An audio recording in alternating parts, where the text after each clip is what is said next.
సొంత ఇల్లు. ఆ మాట వింటేనే మనందరికీ ఒక పెద్ద కల గుర్తొస్తోంది కదా. అవునవును, ఖచ్చితంగా. జీవితాంతం కష్టపడి దాచుకున్న డబ్బుతో కట్టుకునే గూడు. కాని ఆ కలను నిజం చేసుకునే దారిలో హోమ్ లోన్ దగ్గరకు రాగానే అమ్మో, ఎన్నో ప్రశ్నలు, ఎన్నో సందేహాలు. నిజమే.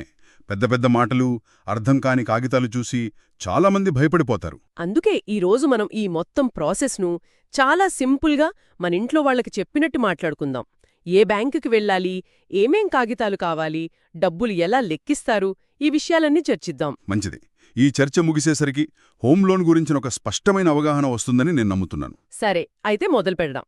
లోన్ గురించి ఆలోచించే ముందు అసలు బ్యాంకు మనల్ని ఎలా చూస్తోంది, వాళ్ల దృష్టిలో మనం అర్హులమా కాదా అని ఎలా నిర్ణయిస్తారు? చాలా మంచి ప్రశ్న. బ్యాంక్ మనల్ని ప్రధానంగా 2 విషయాల ఆధారంగా అంచనా వేస్తుంది. మొదటిది మన సంపాదన. మన జీతం. అవును, మన జీతం. దీన్ని చాలా సులభంగా అర్థం చేసుకోవచ్చు. ఉదాహరణకు, ఒక వ్యక్తి సంవత్సరానికి 10 లక్షల రూపాయలు సంపాదిస్తున్నారనుకోండి. హ్మ్. బ్యాంకు సుమారుగా దానికి ఒక 5 రెట్లు, అంటే ఓ 50 లక్షల వరకు లోన్ ఇవ్వడానికి అవకాశం ఉంటుంది. ఓకే, అంటే మన వార్షిక ఆదాయానికి 5 రెట్లన్నమాట. అవును, అదొక సాధారణ సూత్రం. మరి ఒకవేళ మనకు ఇంకా ఎక్కువ లోన్ కావాలంటే దానికేమైనా మార్గముందా? ఉంది. దానికి ఒక మంచి మార్గం ఉంది. మన దరఖాస్తులో మన భార్య లేదా భర్తను కూడా సహ దరఖాస్తుదారుగా, అంటే కో అప్లికెంట్గా చేర్చడం. ఇద్దరి సంపాదన కలిపి చూపిస్తే. సరిగ్గాది. అప్పుడు బ్యాంక్ ఇద్దరి సంపాదనను కలిపి చూస్తుంది కాబట్టి మన లోన్ అర్హత పెరుగుతుంది, ఎక్కువ లోన్ పొందే అవకాశం ఉంటుంది. చాలా మంచి పాయింట్. ఇక రెండో ముఖ్యమైన విషయం అన్నారు కదా, సిబిల్ స్కోర్. ఈ పదం వినని వాళ్ళుండరు. ఉండరు. దీన్ని మనం ఎలా అర్థం చేసుకోవాలి? అదేదో పెద్ద నంబర్లాగా భయపెడుతోంది. భయపడాల్సిన అవసరం లేదు. సిబిల్ స్కోర్ అంటే మరేమీ కాదు, మన నమ్మకం. నమ్మకమా? అవును. మనం గతంలో తీసుకున్న అప్పులు, క్రెడిట్ కార్డ్ బిల్లులు, ఇవన్నీ సమయానికి తిరిగి కట్టామా లేదా అని చెప్పి ఒక నంబర్ అన్నమాట. మన ఫైనాన్షియల్ రిపోర్ట్ కార్డ్ లాంటిది. పర్ఫెక్ట్. సరిగ్గా అదే. ఈ స్కోర్ 750 కంటే ఎక్కువగా, ముఖ్యంగా 800 దాటి ఉందంటే బ్యాంకుకి మనపై ఒక మంచి అభిప్రాయం ఏర్పడుతుంది. ఓకే. వాళ్ళకి మనపై నమ్మకం పెరిగి తక్కువ వడ్డీకి లోనివ్వడానికి కూడా ముందుకొస్తారు. అంటే సిబిల్ స్కోర్ బాగుంటే మనం బేరమాడొచ్చనమాట. ఖచ్చితంగా. అదొక పవర్ఫుల్ టూల్. ఇప్పుడు చాలా మంది చేసే ఒక పెద్ద తప్పు గురించి మాట్లాడుకుందాం. ముందు ఇల్లు నచ్చేసుకుంటారు, ఆ తర్వాత లోన్ కోసం బ్యాంకుల చుట్టూ తిరుగుతారు. ఇది సరైన పద్ధతి కాదంటారు. అస్సలు కాదు. ఖచ్చితంగా అది తప్పుడు పద్ధతి. సరైన పద్ధతి ఏందంటే, ముందుగా మన ఆదాయ పత్రాలు, అంటే మన జీతం స్లిప్పులు, ఫామ్ 16 లాంటివి, మన డాక్యుమెంట్స్ అన్నీ పట్టుకుని. అవును, అన్ని పట్టుకుని 2-3 బ్యాంకులకు వెళ్ళాలి. అక్కడికి వెళ్ళి, నా సంపాదన ఇది, నాకు గరిష్టంగా ఎంత లోను వస్తుంది అని అడిగి తెలుసుకోవాలి. అప్పుడు వాళ్ళు మనకొక లెటర్ ఇస్తారట కదా. ఇస్తారు. దాన్ని ఇన్ ప్రిన్సిపల్ శాంక్షన్ లెటర్ అంటారు. In principle sanction letter. అవును.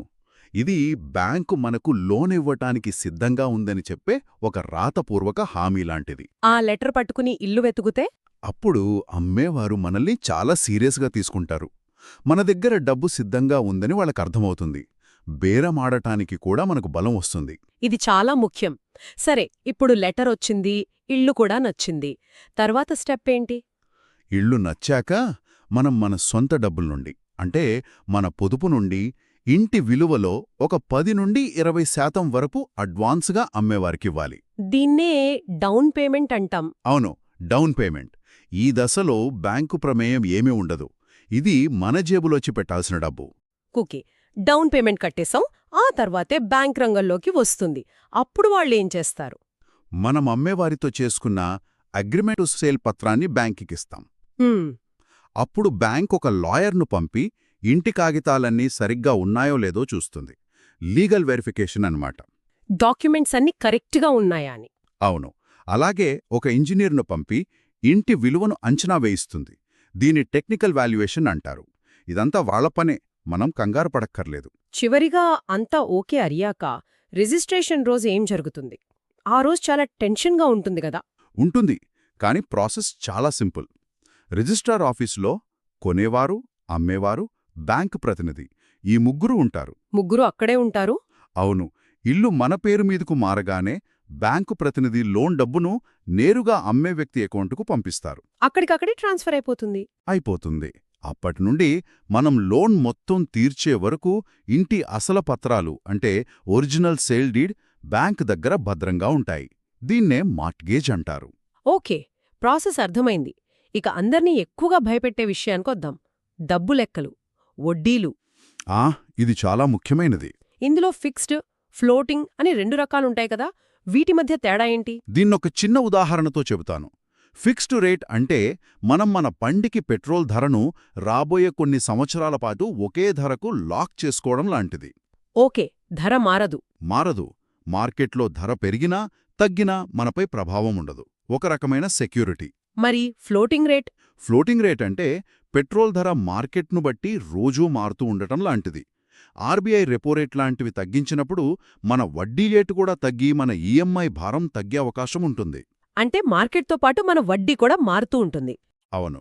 అందుకే చాలా సందర్భాల్లో, ముఖ్యంగా దీర్ఘకాలిక లోన్లకు ఫ్లోటింగ్ రేట్ తీసుకోవడమే మంచిది. దీనివల్ల లోన్ ముందుగా కట్టేయాలనుకుంటే ఎలాంటి జరిమానా అంటే ప్రీపేమెంట్ పెనాల్టీ కూడా ఉండదు. ఇది చాలా మంచి పాయింట్. వడ్డీ కాకుండా ఇంకా ఏమైనా దాగియున్న ఖర్చులుంటాయా? మనం చూసుకోనివి ఏమైనా ఉంటాయా? ఉంటాయి, ఖచ్చితంగా ఉంటాయి. ప్రాసెసింగ్ ఫీజు, లీగల్ ఛార్జీలు వంటివి అదనంగా ఉంటాయి. ఇవి ఎంతవరకు ఉండొచ్చు? ఇవి లోన్ మొత్తంలో సుమారుగా 0.5% నుండి 1% వరకు ఉండొచ్చు. అయితే ఇక్కడొక ముఖ్యమైన విషయం ఏంటంటే, ఈ ఛార్జీల గురించి మనం బ్యాంకుతో మాట్లాడి తగ్గించుకోవచ్చు. బేరమాడొచ్చా? బేరమాడొచ్చు. కొన్నిసార్లు పండగ సీజన్లోలైతే పూర్తిగా రద్దు చేయించుకునే అవకాశం కూడా ఉంటుంది. ఓకే, ఇప్పుడు మనం చేసే అతిపెద్ద పొరపాటు గురించి మాట్లాడాలి.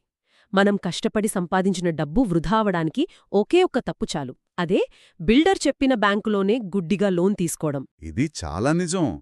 చాలా నిజం. చాలాసార్లు బిల్డర్లు వాళ్లకు కమిషన్ ఇచ్చే ఎన్బిఎఫ్సిలతో, అంటే నాన్ బ్యాంకింగ్ ఫినాన్షియల్ కంపెనీలతో ఒక ఒప్పందం కుదుర్చుకుంటారు. వాళ్లకి టైఅప్ ఉంటుందన్నమాట. అవును. వాళ్లు చెప్పారని మనమక్కడ లోన్ తీసుకుంటే వడ్డీ చాలా ఎక్కువగా ఉంటుంది. నష్టపోయేది మనమే.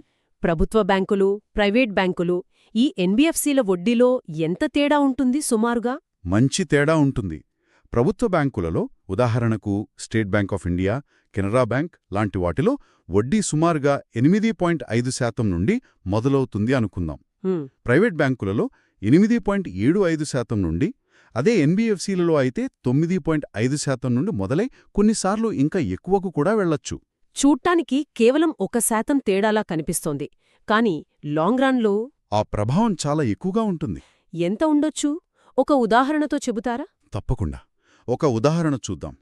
50 లక్షల రూపాయల లోన్ను 20 సంవత్సరాల కాలానికి తీసుకుంటే. ఓకే, 50 లక్షలు 20 ఏళ్లు. అవును. ప్రభుత్వ బ్యాంకులో 8.5% వడ్డీకి తీసుకుంటే మీరు మొత్తం కట్టే వడ్డీ సుమారు 52 లక్షల రూపాయలవుతుంది. అస్సలు కంటే వడ్డీనే ఎక్కువ. అదే ఎన్బిఎఫ్సిలో 9.5% వడ్డీకి తీసుకుంటే మీరు కట్టే వడ్డీ సుమారు 60 లక్షల రూపాయలవుతుంది. అమ్మో! తేడా చూశారా? దాదాపు 8 లక్షల రూపాయలు. కేవలం ఒక చిన్న పొరపాటు వల్ల మనం అదనంగా 8 లక్షలు కట్టాల్సి వస్తుంది. 8 లక్షలంటే మాటలు కాదు. ఆ డబ్బుతో ఇంకెన్నో పనులు చేసుకోవచ్చు. అందుకే మన ఆదాయం, సిబిల్ స్కోర్, ఇంటి పత్రాలు అన్నీ సరిగ్గా ఉంటే ఎప్పుడూ ప్రభుత్వ బ్యాంకుకే మొదటి ప్రాధాన్యత ఇవ్వాలి. వాళ్లు కాస్త ఎక్కువ సమయం తీసుకున్నా, నిబంధనలు కఠినంగా ఉన్నా మనకు లక్షల్లో డబ్బాదా అవుతుంది. చాలా విలువైన సలహా ఇది. సరే, లోన్ తీసుకున్నాం, ఇల్లు కొన్నాం, అంతా బావుంది. కానీ మన తర్వాత ఈ ఈఎంఐల భారం మన కుటుంబం మీద పడకూడదు కదా, దానికి రక్షణ ఏంటి? ఇది అత్యంత ముఖ్యమైన ప్రశ్న. ఖచ్చితంగా రక్షణ కవచం ఏర్పాటు చేసుకోవాలి. అందుకే హోమ్ లోన్ తీసుకునే ప్రతి ఒక్కరూ తప్పనిసరిగా టర్మ్ ఇన్సూరెన్స్ తీసుకోవాలి. Term insurance? అవును. ఒకవేళ అనుకోనిది ఏదైనా జరిగి లోన్ కట్టే వ్యక్తికి ప్రమాదం జరిగితే ఆ ఇన్సూరెన్స్ కంపెనీ మిగిలిన లోన్ను మొత్తం చెల్లిస్తుంది. అంటే భారం కుటుంబం మీద పడదనమాట. అస్సలు పడదు. దీనివల్ల ఇల్లు కుటుంబానికే చెందుతుంది. వాళ్ళు రోడ్డున పడకుండా ఉంటారు. ఇది మన కుటుంబానికి మనమిచ్చే అతిపెద్ద భరోసా. చూశారుగా, సొంత ఇంటి కలను నిజం చేసుకునే ప్రయాణం కొంచెం శ్రద్ధ పెడితే, కొంచెం ప్లాన్ చేసుకుంటే చాలా సులభం. అవును, భయపడాల్సిన పనేలేదు. ముఖ్యంగా గుర్తుంచుకోవాల్సినది, ముందుగా బ్యాంకుకు వెళ్లి మన లోన్ అర్హతను తెలుసుకోవడం. ఇన్ ప్రిన్సిపల్ శాంక్షన్ లెటర్ తీసుకోవడం. అవును.